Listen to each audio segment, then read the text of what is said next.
முத்தழகு.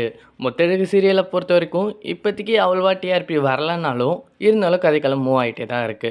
ஆனா, அதே கதைக்களத்தில போயிட்டுருக்கனால, மக்கள் யாருமே இப்ப லைக் பண்றதில்ல. முன்ன பார்த்துட்டு இருந்தவங்கள விட, இப்ப பார்க்குறவங்க கம்மி தான் அப்படின்ட்டே சொல்லலாம். சரி, வரப்போற எபிசோட்ல நம்மளோட முத்தழகும், பூமியும் பிரிவாங்க அப்படின்ட்டு சொல்ல வராங்க. அதாவது வந்து நம்மளோட முத்தழகு குழந்தை இருக்குல்ல, அதாவது சரவணா இருக்காங்கல்ல, ஸோ அவங்களுக்கு வந்து டிஎன்ஏ டெஸ்ட் எடுக்க போறதாவும், அந்த ஒரு டிஎன்ஏ டெஸ்ட்லேருந்து மாற்று கருத்து வரப்போகுது.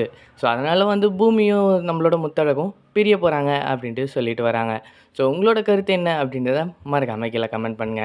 அது மட்டும் இல்லாம இந்த மாரி அவங்க பிரிஞ்சாங்கன்னா, இது ஒரு பாரதி கண்ணம்மா சீரியலுக்கான ஒரு காப்பி அப்படின்ட்டே சொல்லலாம். ஒரு சிலர் அதனாலேயே வந்து இந்த கதைக்களம் கண்டிப்பா டைரக்டர் மாத்துவாரு அப்படின்ட்டு சொல்லிட்டு வராங்க. என்ன ஏது அப்படின்றது தெரியல. பட் ஆனா இவங்க 2 பேரும் பிரிய போறாங்க அப்படின்னு தான் எல்லாருமே பேசிட்டு வராங்க. ஒரு காலத்தில இந்த ஒரு சீரியல பத்தி பார்க்கும்போதும், பேசும்போதும் அவ்வளோ சந்தோஷமா இருந்துச்சு. பட் ஆனா இப்ப பார்க்கும்போது வெறுப்பா தான் இருக்கு.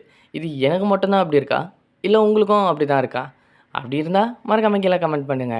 வரட்டா?